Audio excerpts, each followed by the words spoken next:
ਆਇਆ ਤੇ ਭਾਈ ਇਹਨੂੰ ਨਾ ਗਰਮ ਕਰ ਲਈ ਓਵਨ ਦੇ ਵਿੱਚ ਤੇ ਸਾਡੇ ਕੋਲ ਦੱਸਿਆ ਕਿ ਅਰਸਲਾਨ ਭਾਈ ਮੋਟੋ ਕੇ ਚ ਬਣੀ ਸੀ ਤੇ ਇਹਨੇ ਨਾ ਬਲੱਡ ਜਿਹਾ ਥੱਲੇ ਕੀਤਾ ਹੋਇਆ ਸੀਗਾ। ਪਤਾ ਨਹੀਂ ਕੀ ਮਸਲਾ ਹੋ ਸਕਦਾ। ਐਲਸਾ ਆ ਜਾ ਜਾ ਜਾ ਜਾ ਜਾ ਐਲਸਾ ਆ ਜਾ। ਇਹਦਾ ਨਾਮ ਹੀ ਮੈਂ ਐਲਸਾ ਹੀ ਰੱਖਿਆ ਜੀ। ਥੱਲੇ ਆਦਰਾ ਥਾਲ ਰੱਖੇ ਥੱਲੇ ਕੁਛ ਅੱਜ ਖਿਲਾ ਕੇ ਦੇਖੀਏ ਯਾਰ ਇਹਨਾਂ ਨੂੰ। ਹਲ ਖਾਣ ਤੋਂ ਪਹਿਲੇ ਵਿੱਚ ਮੱਖੀ ਵੜ ਗਈ। ਬਿਸਮਿਲ੍ਲਾ। ਇਹ ਜੀ ਸਾਬੂਦਾਨਾ ਬਣਾ ਕੇ ਲਿਆਂਦਾ ਸੀਗਾ। ਨਹੀਂ ਫੜ ਕੇ ਪਾਣੀ ਨਾ ਪੀਵੇ, ਪਾਣੀ ਨਾ ਭੱਜ ਕੇ ਫੜ ਲਿਆ ਚੱਕ ਲਿਆ ਜਰਾ। ਐਲਸਾ ਇਧਰ ਤੈਨੂੰ ਖਿਲਾਈਏ ਜਰਾ। ਰੱਖਣ ਲੱਗ ਗਏ। ਮੈਂ ਤਾਂ ਬੜਾ ਖੁਸ਼ ਹੋਇਆ। ਮੈਂ ਭੱਜ ਕੇ ਆਈ ਤੇ ਲੱਗਦਾ ਖਾਣ ਲੱਗੀ। ਬਿਸਮਿਲ੍ਲਾ। ਉਹ ਕਾਲਾ ਯਾਰ ਮੂੰਹ ਮਾੜਾ ਜਿਹਾ ਮਾਰ ਹੀ ਲਾ। ਕੀ ਹੈ ਖਾਦਾ ਨੇ? ਹਾਂ ਫੜ ਲਿਆ ਜਰਾ। ਪਾਣੀ ਨਾ ਪੀਣ ਦੀ। ਚਲੋ ਡ੍ਰਿਪਿੰਗ ਦਾ ਸਮਾਨ ਹੋਰ ਲੈ ਆਂਦਾ ਜਿਹੜੇ ਡ੍ਰਿਪਿੰਗ ਨੂੰ ਫੇਰ ਲਾਉਂਦੇ ਆ। ਅੱਲਾ ਕਰੇ ਉਮੀਦ ਹੈ 1-2 ਦਿਨ ਤੱਕ ਖਾਣ ਲੱਗ ਪੈਗੀ। ਕਾਫੀ ਐਕਟਿਵ ਆ। ਲਓ ਜੀ ਵੀਰੋ ਆਪ ਤੇ ਇਹਨੇ ਲੈ ਨਹੀਂ ਖਾਦਾ। ਇਹ ਕਿਧਰੋਂ ਨੱਸ ਕੇ ਆਈ ਹੈ। ਪਾਣੀ ਵੱਲ ਜਾਂਦੀ ਹੈ ਤੇ ਪਾਣੀ ਅਸੀਂ ਇਹਨੂੰ ਨਹੀਂ ਪਿਲਾਉਣਾ। ਤੇ ਖਬਰ ਮੈਨੂੰ ਮਿਲੀ ਹੈ ਕਿ ਮੈਂ ਤੇ ਆ ਕੇ ਇਹਨੂੰ ਕੱਢਿਆ। ਪਹਿਲੇ ਅੰਦਰਲੇ ਨੂੰ ਵੇਖਿਆ ਵੀ ਨਹੀਂ, ਆਵਾਜ਼ ਵੀ ਨਹੀਂ ਮਾਰੀ। ਮੈਂ ਕਿਹਾ ਬੈਠਾ ਹੋਣਾ ਤਾਂ ਖਬਰ ਮਿਲੀ ਭਾਈ ਕਿ ਉਹ ਤੇ ਅੱਲਾ ਨੂੰ ਪਿਆਰਾ ਹੋ ਗਿਆ ਜਿਹੜਾ ਡੱਬਾ ਸੀਗਾ। ਤੇ ਆ ਵੇਖ ਲਓ ਹਲੇ ਵੀ 1 ਡੋਜ਼ ਦੀ ਡ੍ਰਿਪ ਦਿਖਾਈ ਦੇ ਟੰਗੀ ਹੋਈ ਹੈ। 1 ਡੋਜ਼ ਹਜੇ ਇੱਕ ਪਈ ਸੀਗੀ ਕਿਉਂਕਿ 1 ਡ੍ਰਿਪ 'ਚੋਂ 3 ਡੋਜ਼ਾਂ ਬਣਦੀਆਂ ਨੇ। 1 ਉਹਨੂੰ ਲੱਗਦੀਆਂ 2 ਉਹਨੂੰ ਲੱਗਦੀਆਂ। 200 ml ਇਹਨੂੰ ਲੱਗਦੀ ਹੈ, 100 ml ਉਹਨੂੰ ਲੱਗਦੀ ਸੀ। ਉਹਦੀ 100 ml ਉਹ ਪਈ ਹੋਈ ਹੈ ਰਾਤ ਦੀ। ਤੇ ਉਹ ਜ਼ਿਆਦਾ ਹੋ ਗਿਆ ਜੇ। ਤੇ ਇਹ ਆਪਣੀ ਐਲਸਾ ਨੂੰ ਖਿਲਾ ਰਿਹਾ ਜੀ। ਵੇਖੋ ਲਓ ਜੀ ਵੀਰੋ ਮੋਟੋ ਜਾ ਰਹੀ ਜੇ ਤੇ ਬੰਦਾ ਵੀ ਆਪਾਂ ਉਹਨੇ ਕੋ ਲੱਭਾ ਜੇ ਹੁਣ ਕੰਮ ਵਾਸਤੇ। ਦੇਖੋ ਹੁਣ ਕਿੰਨੇ ਕੁ ਦਿਨ ਕਰਦਾ ਜੇ। ਕਹਿੰਦਾ ਤੇ ਆ ਭਾਈ ਕਿ ਨਹੀਂ ਚਲੋ ਮਿਹਨਤ ਦਾ ਕੰਮ ਕਰੂੰਗਾ। ਤੇ ਉਹ ਮੋਟਰ ਨੂੰ ਫੜਾ ਰਿਹਾ ਜੇ। ਮੋਟਰ ਦੇ ਮਤਲਬ ਵੀ ਤੁਹਾਨੂੰ ਕੋਈ ਨਿਊਜ਼ ਸੁਣਾਣੀ ਹੈ। ਵੱਲਾ ਹੁਣ ਸੱਚ ਆ ਝੂਠ ਆ ਤੇ ਚੈੱਕ ਕਰਾ ਕੇ ਇੱਕ ਵਾਰੀ ਕਨਫਰਮ ਵੀ ਕਰ ਲਵਾਂਗੇ। ਹਾਂਜੀ अस्सलाम वालेकुम वीरो, की हाल है? ठीक ठाक हो यार? एक वीर का मैं कमेंट पढ़िया कि अरसलान भाई आजकल व्लॉग का मज़ा नहीं आ रहा। मज़ा व्लॉग बनाने का भी नहीं आता तो वेखण का की होना चाहिए। उनकी एक वजह है यार कि रोज़ियां का करके मेरा वीर ना तो बंदे को उस रिदम च बोलिया जाता वा तो ना ही उस रिदम च बोलना शुक्ल मेला ज़रा मुनासब लगता है।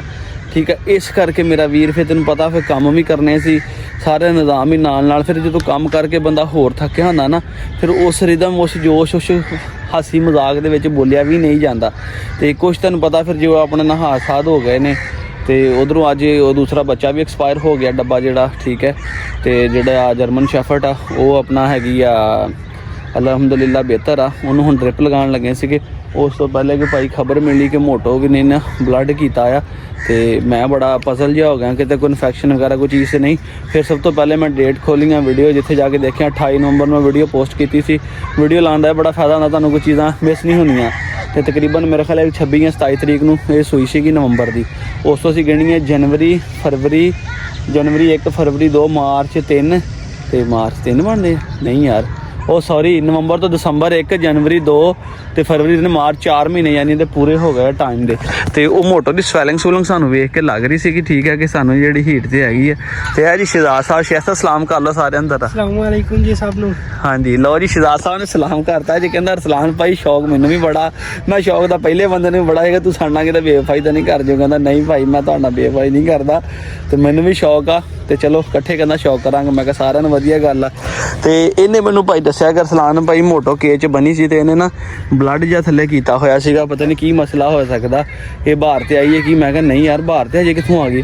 वो मैनू ज़हन च नहीं सी। फिर मैं जो देखिया दिन गिने तकरीबन 4 महीने पूरे हो गए आ। तो मजीद असी इनू हुण ज़ेरे निगरानी रखांगे 1-2 दिन। ठीक है, तो फिर इनू चैक करवा लवांगे। बाकी इहदा प्रोजेस्टेरोन टेस्ट भी करवा लवांगे। जे मोटो रेडी हुई ब्रीड वास्ते किन तो क्रॉस कराइए शायद से हैं काले को करा लिए। अच्छा ठीक है। अच्छा भी शियाल भी बड़ा जुगनू बड़ा पसंद है। कहता भाई ये तो क्रॉस कराओ काले को। तो चलो दोस्तों वेखा क्योंकि टोनी तो 2-3 फीमेल ऑलरेडी क्रॉस करा लिया ने। मेरा आपदा भी दिल यही लग रहा है कि तेनों अपना उनके कोलों जुगनू को ही क्रॉस करवावांगे ताकि जुगनू की ब्रीड भी साढ़े कोल टाइमों टाइम आ जाए। तो फिर नैक्सट जुगनू का शुक्ल वेखांगे। तो हुण मोटो अपनी ज़ेरे निगरानी है जी। ठीक है, इन्हां नूं ध्यान रखते हैं अच्छे तरीके दे नाल ताकि मोटो जिहड़ी आ एक दफ़ा फिर सानूं मोटे मोटे बच्चे देवे। तुहानूं पता कि सारे नाल समझदार क्वालिटी वाली जिहड़ा बंदा लाइव वेखदा उन्हें होर चाह ਖਾਸ ਆਉਂਦੀ ਇਸ ਚੀਜ਼ ਦੀ, ਬਹੁਤ ਬਰੀਕੀਆਂ ਵਾਲੀ ਫੀਮੇਲ ਆ ਔਰ ਕਨਫਰਮ ਬਰੀਡਰ ਆ। ਤੇ ਅਸੀਂ ਇਨਸ਼ਾਅੱਲਾ ਕੋਸ਼ਿਸ਼ ਕਰਾਂਗੇ ਕਿ ਇਹਨੂੰ ਇੱਕ ਦਫਾ ਚੈੱਕ ਕਰਵਾ ਕੇ, ਇਹਨੂੰ ਟੈਸਟ ਟੂਸਟ ਕਰਵਾ ਕੇ ਤੇ ਇਹਨੂੰ ਫਿਰ ਐਤਕੀ ਜੁਗਨੂ ਕੋ ਕਰਾਈਏ ਜਾਂ ਟੋਨੀ ਕੋ, ਉਹ ਜਿੱਦਾਂ ਤੁਸੀਂ ਕਹੋਗੇ ਉੱਦਾਂ ਕਰ ਲਵਾਂਗੇ। ਟੋਨੀ ਕੋ ਆਲਰੇਡੀ ਆਪਣੀ ਬਿੰਦੀਆਂ ਵੀ ਕ੍ਰਾਸ ਹੋ ਚੁੱਕੀ ਆ, ਦੂਸਰੇ ਨੰਬਰ ਤੇ ਆਪਣਾ ਕਾਣੀ ਵੀ ਉਹਦੇ ਕੋਲੋਂ ਕ੍ਰਾਸ ਹੋਈ ਆ, ਠੀਕ ਹੈ। ਤੀਸਰੀ ਭਾਈ ਵਾਰਸ ਵਾਲੀ ਫੀਮੇਲ ਵੀ ਹੋ ਗਈ ਆ, ਯਾਨੀ 3 ਫੀਮੇਲਾਂ ਉਹਦੇ ਕੋਲ ਇਸ ਟਾਈਮ ਆਪਣੀਆਂ ਕ੍ਰਾਸ ਹੋਈਆਂ ਨੇ। ਤੇ ਹੁਣ ਦੱਸੋ ਟੋਨੀ ਦਾ ਹੱਕ ਬਣਦਾ ਇੱਕ ਜੁਗਨੂ ਦਾ? ਹਾਂ ਕੋਈ ਨਵਾਂ ਹੀ ਮੁਰਗਾ ਲੱਗਦਾ, ਤਾੜੇ ਅੰਦਰ ਵੜੇ ਹੀ ਤੇ ਮੈਨੂੰ ਨਜ਼ਰ ਆਇਆ ਇਹ ਅਬੂ ਲੈ ਕੇ ਹੈ ਲੈ ਕੇ। ਅੱਛਾ ਅੱਜ ਕਿਦੋਂ?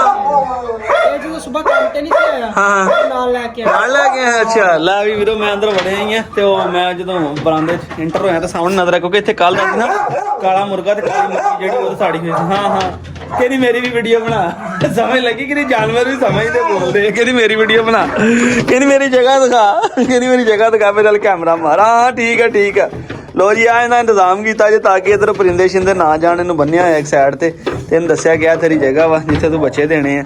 ਉਧਰੋਂ ਮੈਂ ਇਹਨੂੰ ਕੱਢ ਲਿਆ ਕਿਉਂਕਿ ਡਾਕਟਰ ਸਾਹਿਬ ਨੇ ਮੈਨੂੰ ਸਖਤੀ ਨਾਲ ਮਨਾ ਕੀਤਾ ਸੀਗਾ ਕਿ ਪ੍ਰੈਗਨੈਂਟ ਫੀਮੇਲ ਜਿਹੜੀ ਤੁਹਾਡੀ 35-40 ਦਿਨ ਤੋਂ ਉੱਪਰ ਹੋ ਜਾਵੇ ਉਹਨੂੰ ਤੁਸੀਂ ਉਹਨਾਂ ਕੇਦਾਂ 'ਚ ਨਹੀਂ ਬੰਨਣਾ, ਕਿਉਂਕਿ ਜਾਨਵਰ ਉੱਪਰ ਨੀਚੇ ਹੁੰਦਾ ਵਾ ਤੇ ਪ੍ਰੋਬਲਮ ਹੋ ਸਕਦੀ ਕਿ ਬੱਚੇ ਦੀ ਪੋਜੀਸ਼ਨ ਉਲਟ ਹੋ ਗਈ ਤਾਂ ਨੁਕਸਾਨ ਹੋ ਸਕਦਾ। ਤੇ ਇਸ ਕਰਕੇ 40 ਤੋਂ 45 ਡੇਜ਼ ਹੋ ਜਾ ਤੁਸੀਂ ਉਹਨੂੰ ਉੱਥੇ ਸ਼ਿਫਟ ਕਰ ਦਿਓ ਜਿੱਥੇ ਨੂੰ ਪਤਾ ਹੋਵੇ ਕਿ ਇੱਥੇ ਮੈਂ ਬੱਚੇ ਦੇਣੇ ਆ। ਤੇ ਮੋਟੇ ਨੂੰ ਮੈਂ ਕਹਾਣੀ ਦੱਸ ਦਿੱਤਾ, ਮੈਂ ਕਿਹਾ ਕਹਾਣੀ ਜੀ ਤੁਸੀਂ ਹੁਣ ਇੱਥੇ ਬੱਚੇ ਦੇਣੇ ਆ, ਇੱਥੇ ਦੇਣੇ ਬੱਚੇ, ਠੀਕ ਹੈ ਨਾ। ਹਰ ਸ਼ਾਇਦ ਦੀ ਤੁਹਾਨੂੰ ਸਹੂਲਤ ਮਿਲੇਗੀ, ਠੰਡ ਹੋਈ ਤਾਂ ਬੱਲਾ ਮਿਲੇਗਾ, ਗਰਮੀ ਹੋਈ ਤਾਂ ਤੁਹਾਨੂੰ ਪੱਖਾ ਛੱਕਾ ਮਿਲੇਗਾ, ਪੂਰਾ ਮਾਹੌਲ ਮਿਲੇਗਾ। ਬਸ ਤੂੰ ਰਿਲੈਕਸ ਰਹਿ, ਠੀਕ ਹੈ, ਮੈਂਟਲੀ ਤੌਰ ਤੇ, ਠੀਕ ਹੈ। ਅੱਖ ਵਾਲੇ ਤੌਰ ਤੇ ਤੂੰ ਵੈਸੇ ਦੇ ਲਓ ਹੁਣ ਸਾਫ਼ ਹੋ ਗਈ ਇਹਦੀ ਅੱਖ ਕਾਫੀ, ਤੇ ਬਾਕੀ ਇਹ ਮੈਂਟਲੀ ਤੌਰ ਤੇ ਜਿੰਨੀ ਰਿਲੈਕਸ ਰਹੇਗੀ, ਇਹਨੂੰ ਪਤਾ ਹੈ ਕਿ ਮੇਰੀ ਜਗ੍ਹਾ ਵਾ, ਉਨਾ ਹੀ ਬੱਚਿਆਂ ਵਾਸਤੇ ਅੱਛਾ ਵਾ। ਤੇ ਆਹ ਤੁਸੀਂ ਦੇਖ ਰਹੇ ਹੋਣੇ ਕਿ ਇੱਥੇ ਛੋਟਾ ਜਿਹਾ ਕੇਜ ਕਿਉਂ ਰੱਖਿਆ ਆ, ਇਹ ਵੱਡਾ ਕੇਜ ਛੋਟਾ ਹੋ ਗਿਆ? ਨਹੀਂ ਭਾਈ ਵੱਡਾ ਕੇਜ ਛੋਟਾ ਨਹੀਂ ਹੋਇਆ, ਇਹ ਛੋਟਾ ਹੀ ਛੋਟਾ ਵਾ। ਵੱਡਾ ਕੇਜ ਅਸੀਂ ਇੱਧਰ ਸ਼ਿਫਟ ਕਰ ਦਿੱਤਾ ਵਾ, ਠੀਕ ਹੈ। ਇਹ ਆਹ ਚੈੱਕ ਕਰੋ, ਇਹਨੂੰ ਇੱਧਰ ਇਸ ਕਰਕੇ ਸ਼ਿਫਟ ਕੀਤਾ ਤਾਂ ਕਿ ਚੂਹੇ ਜਿਹੜੇ ਉੱਧਰ ਜਾਂਦੇ ਨੇ। ਤੇ ਪਿਛਲੇ ਵਲੋਗ ਤੁਸੀਂ ਵੇਖਿਆ ਕਿ ਹੈਂ ਬਿਠਾਤੀ ਮੁਰਗੀ ਉਹ ਵੀ ਦੇਦਾ ਮਾਦੀ ਸੀਗੀ। ਲਓ ਜੀ ਇਹ ਵੀ ਗੁੱਡ ਨਿਊਜ਼ ਮਿਲ ਗਈ ਜੇ ਕਿ ਉਹਦੇ ਵਿੱਚ ਮੁਰਗੀ ਬਿਠਾ ਦਿੱਤੀ, ਪਿੱਛੋਂ ਆਵਾਜ਼ ਦੇਣ ਲੱਗਾ, ਮੈਨੂੰ ਸਮਝ ਲੱਗੀ ਮੈਂ ਵੀਡੀਓ ਬਣਾ ਰਿਹਾ, ਮੈਨੂੰ ਪਤਾ ਨਹੀਂ ਚੱਲਿਆ। ਅੱਛਾ ਮੁਰਗੀ ਵੀ ਬਿਠਾ ਦਿੱਤੀ। ਹੁਣ ਮਾਸ਼ਾਅੱਲਾ ਸਾਡੀਆਂ 4 ਮੁਰਗੀਆਂ ਆਂਡਿਆਂ ਤੇ ਬੈਠੀਆਂ, ਮਾਸ਼ਾਅੱਲਾ ਤੇ 5ਵੀਂ ਦੇ ਕੋਈ ਚੂਹੇ ਕੱਢੇ ਹੋਏ ਆ ਤੇ ਆ ਬੈਠੀ ਆਪਣੇ ਬੱਚੇ ਲੈ ਕੇ। ਮਾਸ਼ਾਅੱਲਾ ਬੱਚੇ ਹੁਣ ਬਾਹਰ ਕੱਢਣ ਦੇ ਕਰੀਬ ਆ ਗਏ ਆ ਜੀ, ਠੀਕ ਹੈ। ਮੈਂ ਦੇਖੋ ਆ ਦੇਖੋ ਮਾਸ਼ਾਅੱਲਾ ਕਹਿੰਦੇ ਹੁੰਦੇ ਜਿਹੜੀਆਂ ਮਾਦੀਆਂ ਹੁੰਦੀਆਂ ਛੇਤੀ ਪੂਛਾਂ ਕੱਢਦੀਆਂ ਹੁੰਦੀਆਂ, ਨਰ ਬਾਅਦ ਚ ਕੱਢਦੇ ਆ। ਆਹ ਵੇਖੋ ਮਾਸ਼ਾਅੱਲਾ ਉਹਨਾਂ ਨੇ ਪੂਛਾਂ ਛੀਆਂ ਕੱਢਣੀਆਂ ਸ਼ੁਰੂ ਕਰ ਲਈਆਂ ਨੇ। ਇਹ ਚੈੱਕ ਕਰੋ, ਇਹ ਵੀ ਮਾਦੀ ਲੱਗਦੀ ਕਾਲੀ ਹੈ। ਦੱਸੋ ਜ਼ਰਾ ਕਮੈਂਟ ਕਰਕੇ ਕੀ ਕਹਿੰਦੇ ਇਹਦੇ ਮੁਤਲਕ, ਤੁਹਾਡੀ ਕੀ ਰਾਏ ਹੈ? ਇਹ ਆ ਵੇਖੋ ਲਾਲ ਨੇ ਨਹੀਂ ਕੱਢੀ ਪੂਛੇ, ਨਰ ਹੋਣਾ ਲੱਗਦਾ, ਆ ਵੀ ਨਰ ਹੋਵੇ ਭਾਵਾਂ। ਕੁਛ ਲੋਕ ਕਹਿੰਦੇ ਹੁੰਦੇ ਕਿ ਮਾਦੀਆਂ ਜਲਦੀ ਪੂਛਾਂ ਕੱਢ ਲੈਂਦੀਆਂ, ਪਰ ਮਾਦੀਆਂ ਹੁਣ ਨਰ ਹੁਣ ਜ਼ਿੰਦਗੀ ਵਾਲੇ ਹੁਣ ਕੱਲ ਇੱਕ ਐਕਸਪਾਇਰ ਹੋ ਗਿਆ, ਸਮਾਨ ਸ਼ਿਫਟ ਕਰਦਿਆਂ ਹੋਇਆ ਉਹਦਾ ਹੀ ਬੜਾ ਅਫਸੋਸ ਹੋਇਆ ਕਿ ਯਾਰ ਇੱਕ ਘਟ ਗਿਆ। ਜਿਹਦੇ ਤੁਹਾਡੇ ਵੀਰੇ ਨੇ ਜਿੰਨੇ ਚੂਚੇ ਕਢਾਏ ਸਿਰਫ ਪਾਣੀ ਡੁੱਬ ਕੇ ਮਰ ਗਿਆ, ਕੋਈ ਬਿਮਾਰੀ ਨਾਲ ਕਦੀ ਨਹੀਂ ਕੋਈ ਮਰੇ, ਕੋਈ ਪਾਣੀ ਡੁੱਬ ਕੇ ਮਰ ਗਿਆ, ਕੋਈ ਬਾਹਰੋਂ ਫੜ ਲਿਆ ਕਿਸੇ ਨੇ, ਤਾਂ ਉਹ ਇਸ ਤਰ੍ਹਾਂ ਦਾ ਚਾਂਸ ਹੋ ਗਿਆ। ਬਰਹਲੇ ਕਿ ਬਿਮਾਰੀ ਦੇ ਨਾਲ ਅਲਹਮਦੁਲਿਲਾ ਆਪਣੇ ਜਾਨਵਰ ਨਹੀਂ ਮਰੇ, ਆਪਾਂ ਦਵਾਈ ਦਾਰੂ ਇਹਨਾਂ ਦੀ ਬਰਾਬਰ ਕਰਕੇ ਰੱਖੀ ਦੀ ਹੈ ਨਾਲ। ਤੇ ਮਾਸ਼ਾਅੱਲਾ ਵੇਖੋ ਕਿੱਡੀ ਸੋਹਣੇ ਲੱਗ ਰਹੇ ਨੇ। ਹੁਣ ਠੰਡ ਵਾ, ਸਾਰੇ ਇਕੱਠੇ ਹੋ ਕੇ ਮਾਰ ਥੱਲੇ ਵੜੇ ਹੋਏ ਆ। ਹੈ ਕਿ ਇੱਕ ਨਜ਼ਰ ਵੇਖ ਤੇ ਲਈਏ, ਬੱਚਿਆਂ ਨੂੰ ਲੱਗਦਾ ਠੰਡ ਲੱਗਦੀ ਵੀ ਮਾਂ ਥੱਲੇ ਵੜੇ। ਇਹਨਾਂ ਨੂੰ ਹੁਣ ਮੈਂ ਖੁੱਡੇ 'ਚ ਬੰਦ ਕਰਦਾ। ਉਹਨਾਂ ਦਾ ਪਿਆਲਾ ਉੱਪਰ ਰੱਖਿਆ ਕਬੂਤਰਾਂ ਦਾ, ਕਬੂਤਰ ਹੈਗੇ 3-4 ਜੋੜੇ। ਇੱਥੇ ਨਵੇਂ ਕੇਜ ਬਣਾ ਕੇ ਨਾ ਨੀਚੇ, ਫਿਰ ਉੱਪਰ ਸਿਸਟਮ ਬਣਾਵਾਂਗੇ ਤੇ ਫਿਰ ਨਵੇਂ ਕਬੂਤਰ ਲਿਆਵਾਂਗੇ। ਉਸ ਤੋਂ ਪਹਿਲਾਂ ਜ਼ਰਾ ਇਹਨੂੰ ਮੁਰਗੀ ਨੂੰ ਤੇ ਵੇਖੀਏ। ਲੈ ਬੈਠੀ ਤੇ ਹੈਗੀ ਹੈ, ਮਰਨ ਆਂਡੇ ਉਹਨੇ ਸਾਰੇ ਬਾਹਰ ਕੱਢੇ ਹੋਏ, 18 ਤਰੀਕ ਵਾਲਾ 17 ਤਰੀਕ ਵਾਲਾ। ਨਹੀਂ ਤੇਰੇ ਸਾਰੇ ਆਂਡੇ ਨਜ਼ਰ ਆਉਂਦੇ ਪਏ ਆ, ਤੇਰੇ ਸਾਰੇ ਆਂਡੇ ਵੀ ਨਜ਼ਰ ਆਉਂਦੇ ਪਏ ਆ ਦੇ। ਕਿਤੇ ਰੁਖਸੁਰ ਨਾ ਤੇ ਆਂਡੇ ਲੈ ਕੇ ਬਹਿੰਦੀ ਦੱਸ ਹੈ। ਮੈਨੂੰ ਤਾਂ ਮੁਰਗੀ ਛੋਟੀ ਆ ਤੇ ਆਂਡੇ ਜ਼ਿਆਦਾ ਰੱਖ ਦਿੱਤੇ ਨੇ, ਤੇ ਥੱਲੇ ਪਾਈ ਵੀ ਮਿੱਟੀ ਹੋਈ ਹੈ। ਇਹਦੇ ਥੱਲੇ ਮਿੱਟੀ ਪਾਈ ਹੋਈ ਹੈ ਕਿ ਭਾਲ ਪਾਈ ਹੈ? ਅੱਛਾ ਭਾਲ ਪਾਈ ਹੋਈ ਆ ਆਂਡੇ। ਲੋ ਜੀ ਹੁਣ ਮੈਂ ਹੱਥ ਨਾਲ ਚੱਕ ਕੇ ਤੇ ਅੰਦਰ ਰੱਖਿਆ ਜੀ ਆਂਡੇ। ਚਲੇ ਕਿ ਆਪਣਾ ਉੱਥੇ ਸੈੱਟ ਕਰ ਲੇਗੀ, ਪਰ ਇਹ ਕਾਫੀ ਜਗ੍ਹਾ ਵਾ। ਆਂਡੇ ਨੇ ਬਿਲਕੁਲ ਇੱਧਰ ਕਰਕੇ ਬੈਠੀ ਹੋਈ ਸੀਗੀ। ਇਹ ਅੱਜ ਹੀ ਸਵੇਰ ਬਿਠਾਈ ਹੈ ਤੇ ਵੀ ਮਾਸ਼ਾਅੱਲਾ ਕੁੜ ਕਰ ਗਈ, ਚੌਥੀ ਮੁਰਗੀ ਜੀ। ਨੋ ਜੀ ਵੀਰੋ, ਡਾਕਟਰ ਸਾਹਿਬ ਨੇ ਕਹੇ ਟੈਂਪਰੇਚਰ ਵੇਖ ਲੈਣਾ ਜੇ, ਤੇ ਨਾ ਆਈ ਤੇ ਇਹਨੂੰ ਥੋੜਾ ਢਿੱਲੀ ਕਰੀ ਦੇਣਾ ਚਾਹੀਦਾ, ਛੱਡੀ ਟ੍ਰਿਪ। ਉਹਨਾਂ ਕਿਹਾ ਜੇ ਨਾ ਆਇਆ ਤੇ ਭਾਈ ਇਹਨੂੰ ਨਾ ਗਰਮ ਕਰ ਲਈ ਓਵਨ ਦੇ ਵਿੱਚ। ਤੇ ਸਾਡੇ ਕੋਲ ਓਵਨ ਤੇ ਕੋਈ ਨਹੀਂ, ਤੇ ਸ਼ਹਿਜ਼ਾਦ ਨੇ ਬੜੀ ਮਿਹਨਤ ਨਾਲ ਭਾਈ ਅੱਗ ਵਾਲੀ ਹੈ, ਠੀਕ ਹੈ। ਤੇ ਅੱਗ ਬਾਲ ਕੇ ਇੱਥੇ ਕਹਿੰਦਾ ਭਾਈ ਗਰਮ ਕਰ ਲੈਣੇ, ਕੀ ਹੁਣ ਘਰ ਜਾਣਾ। ਤੇ ਉਹ ਭਾਈ ਡਰੇਪੋਂ ਦੀ ਲੱਗੇ ਗਰਮ ਕਰਨ ਤਾਂ ਕਿ ਅੰਦਰੋਂ ਪਾਣੀ ਇਹਦਾ ਗਰਮ ਹੋ ਜਾਵੇ। ਫਿਰ ਉਹ ਬੈਠੀ ਹੈ ਮੈਡਮ, ਖੁੱਲੀ ਛੱਡੀ ਸੀਗੀ ਭਾਈ, ਤੇ ਅੰਦਰ ਜਾ ਕੇ ਬਹਿ ਗਈ ਹੈ ਕਿਉਂਕਿ ਉਹਨੂੰ ਪਤਾ ਸਾਰੀ ਗੱਲ ਠੰਡ ਵਾ। ਬਾਹਰ ਅੱਗੇ ਇੱਥੇ ਲਾਉਣ ਲੱਗਾ ਸੀ ਮੈਂ, ਥੋੜੀ ਚਲਾਈ ਵੀ ਸੀ, ਮੌਸਮ ਸਾਫ਼ ਹੋ ਗਿਆ ਸੀ। ਤੇ ਹੁਣ ਸਰਦੀ ਲੱਗਣ ਲੱਗ ਪਈ ਤਾਂ ਕੰਬਣ ਲੱਗ ਪਈ ਸੀ ਤੇ ਡਾਕਟਰ ਸਾਹਿਬ ਨੇ ਕਿਹਾ ਭਾਈ ਗਰਮ ਕਰ ਲਈਓ ਤੇ ਇੱਕੋ ਤੀਲੀ ਲਾਈ ਆ ਤੇ ਇੱਕੋ ਤੀਲੀ ਨਾਲ ਵੇਖੋ ਜਰਾ ਅੱਗ ਬਾਲੀ ਜੀ ਅੱਜ ਤੋਂ ਅੱਗ ਬਾਲ ਕੇ ਭਾਈ ਲੱਗੇ ਇਹਨੂੰ ਗਰਮ ਕਰਨ ਤਸੱਲਾ ਨਾਲ ਗਰਮ ਹੋ ਜਾਵੇ ਅੰਦਰੋਂ ਪਾਣੀ ਵੀ ਤੇ ਫਿਰ ਚੈੱਕ ਕਰਾਂਗੇ ਪਹਿਲੇ ਇਹਨੂੰ ਇੱਥੋਂ ਕੱਢ ਕੇ ਹੱਥੇ ਪਾ ਕੇ ਜਦੋਂ ਨੀਮ ਗਰਮ ਜਾਂ ਅਲਕੋਹਲ ਨਾਰਮਲ ਜਿਹਾ ਹੋ ਜਾਏਗਾ ਨਾ ਤੇ ਫਿਰ ਇਹਨੂੰ ਆਪਣਾ ਚਲਾਵਾਂਗੇ ਡ੍ਰਿਪ ਨੂੰ। ਮੈਂ ਇੱਥੇ ਜੀ ਬੈਠੀ ਸੀ ਕਿ ਇੱਥੇ ਲਾਤੀ ਮੈਂ ਡ੍ਰਿਪ ਦਰਵਾਜ਼ੇ ਦੇ ਨਾਲ ਹੀ ਟੰਗ ਕੇ ਨਾ ਹੁਣ ਗਰਮ ਨਾ ਤੈਨੂੰ ਸਲੋ ਜਿਹੜੀ ਨਾ ਇਹਦੇ ਵਿੱਚ ਲੱਗ ਗਈ ਹੈ ਆਸਤਾ ਕਤਰਾ ਨਾ ਸਲੋ ਕਰਕੇ ਲਾਈ ਹੈ 200 ml ਲਾਉਣੀ ਹੈ ਬਾਕੀ ਫਿਰ ਸ਼ਾਮ ਨੂੰ ਫੇਰ ਲਾਵਾਂਗੇ। ਉਹ ਡੱਬਾ ਤੇ ਹੋ ਗਿਆ ਜੇ ਐਕਸਪਾਇਰ ਚੁੱਦਰੋ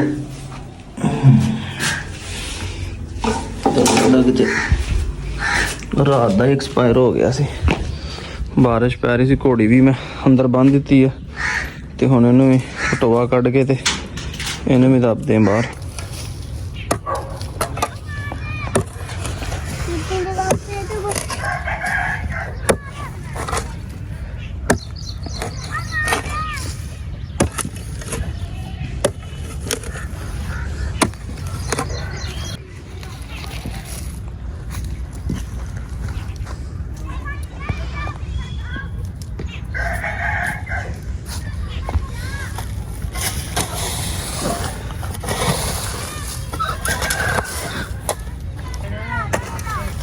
लो जी वीरो बिंदिया भी हो गई जी टोनी को क्रॉस ठीक है नहीं इधर वेखो टोनी साडा वैसे भी तुहाड़ियां दुआवां नाल कन्फर्म स्टड हो गया जी ठीक है जी। तो फीमेल भी बड़ी पीक ते सीगी अदनान साहब ने फीमेल नूं फड़िया अखां बिंदियां हैं किवें खून रहीआं लाल हो जावीआं ਬਿੰਦੇ ਧੌਣ ਕੰਨ ਬੜ ਬਿੰਦੀ ਮੱਤ ਮਾਰਦੀ ताकि ना तंग ना करे मेल नूं इस करके ना ये एक्टिव बड़ी है टपदी बड़ी है वीरो। ਤੇ ਅਦਨਾਨ ਸਾਹਿਬ ਚਾਹ ਆ ਜਾਣੀ ਜੇ ਰੱਬ ਨੇ ਖੈਰ ਪਾਈ ਨਾ ਤੇ ਬੱਚੇ ਮੈਂ ਕਹਿੰਦਾ ਬਣਾ ਦੇਣੇ ਇਹਨੇ ਉਹ ਕਰੰਟ ਬਣਾ ਦੇਣੇ ਕਰੰਟ ਮੈਂ ਕਹਿੰਦਾ ਮਤਲਬ ਕਤੂਰੇ ਦਾ ਕਰੰਟ ਦੇਖਿਆ ਹਾਂ ਹਾਲਾਂਕਿ ਉਹ ਗੇਮ ਲਾਇੰਦਾ ਨਹੀਂ ਹੈਗਾ ਉਹ ਦੂਏ ਨਾਲ ਵਲੈਤੀ ਦਾ ਹਾਂ ਤੇ ਇਹ ਹੁਣ ਜਿਹੜੇ ਬਣਨੇ ਆ ਬੱਚੇ ਤੇ ਕਿਉਂਕਿ ਇਹਦੀ ਮਾਂ ਪਿਟਬੁਲ ਸੀ ਨਾ ਆਲਰੇਡੀ ਇਹਦੇ ਵਿੱਚ ਪਹਿਲੇ ਵੀ ਪਿਟਬੁਲ ਦਾ ਬਲੱਡ ਜ਼ਾਹਰ ਹੁੰਦਾ ਹੋਣਾ ਕੁਝ ਸ਼ੌਕੀਨ ਦੋਸਤਾਂ ਨੂੰ ਠੀਕ ਹੈ ਜੀ।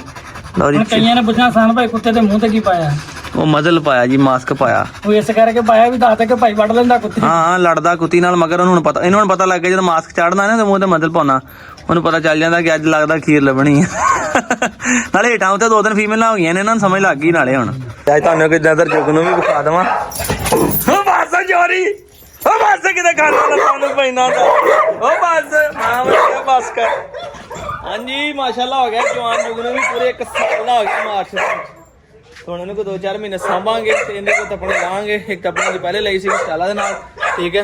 ਤੇ ਇਧਰੋਂ ਹੁਣ ਅੱਜ ਤੇ ਨਹੀਂ ਜਾ ਹੋਣਾ ਤੇ ਕੱਲ ਮੋਟੋ ਚੈੱਕ ਕਰਵਾ ਕੇ ਲਿਆਵਾਂਗੇ ਜਨਾਬਿਆ ਜੀ ਠੀਕ ਹੈ ਇੱਥੇ ਬੰਨੀਏ ਤਾਂ ਕਿ ਬਲੀਡਿੰਗ ਸ਼ੀਡਿੰਗ ਕਰੇ ਤੇ ਪਤਾ ਜਿਹੜਾ ਇਹਦਾ ਚੱਲਦਾ ਰਵੇ। ਤੇ ਵੀਡੀਓ ਦੇ ਲਾਸਟ ਦੇ ਵਿੱਚ ਤੁਹਾਨੂੰ ਦਿਖਾਵਾਂ ਜਨਾਬ ਕਲੋਨੀ ਦੇ ਵਿੱਚ ਫਾਰੀ ਫਰਾਈ ਬੜੇ ਉਹ ਯਾਰ ਕੀ ਕਹਿੰਦੇ ਫੇਰੀ ਸੀ ਮਸ਼ੀਨ ਕਿਸੇ ਨੇ ਘਾਹ ਤੇ ਠੀਕ ਹੈ ਜਿਹੜਾ ਘਰ ਦੇ ਬਾਹਰ ਲਾਇਆ ਹੁੰਦਾ ਓਏ ਹੋਏ ਹੋਏ ਕਹਿੰਦੇ ਗੋਲਡ ਆ ਗੋਲਡ ਘੋੜਿਆਂ ਵਾਸਤੇ ਗੋਲਡ ਆ ਤੇ ਜਨਾਬ ਹੁਣ ਮੈਂ ਲੈ ਕੇ ਆਇਆ ਤੇ ਇਹਨੂੰ ਹੁਣ ਮੈਂ ਲੱਗਾ ਜੇ ਵਿੱਚੋਂ ਆ ਜਿੱਦਾਂ ਕੱਖ ਕੁੱਖ ਨਾ ਇਹ ਛਾਂਟੀ ਕਰਨ ਤਾਂ ਕਿ ਸਾਫ਼ ਕਰਕੇ ਪਾਈਏ ਇਹਨਾਂ ਨੂੰ ਤੇ ਮਾਸ਼ਾਅੱਲਾ ਹਲਕਾ ਰਾਜ਼ੀ ਹੈ और राजी है साढ़े तक नहीं बल्कि कि नहीं राजी है मैं चलो शुक्र है तू भी राजी है साढ़े को। लो जी दोस्तों अज के व्लॉग का इत्थे करते हैं खत्म ठीक है जी माशाअल्लाह जर्मन बच्चा जो अपना अगे काफ़ी बेहतर है तो हुण मैं लैके चला नाल घर क्योंकि मौसम बड़ा खराब है फिर बारिश हो जाए एल्सा एल्सा एल्सा बड़े आराम नाल चुप हो गई जी ठीक है फिर गई है बस हट जाओ। तो ही दोस्तों आज के व्लॉग इत्थे कर देखता हूँ दुआ याद रखियो नेक्स्ट मिलांगे सोने तो प्यारे अच्छे जे व्लॉग दे विच मैं उन्होंने अच्छे तरीके नाल घाह को साफ कर लवां ठीक है ताकि कोई चीज़ ऐसी ना हो जिहड़ी नहीं खाने वाली। इहदे व्लॉग इत्थे कर देखता हूँ अपने इस्लाम इजाजत दिओ फिर कैसी लगी वीडियो अल्लाह हाफ़िज़।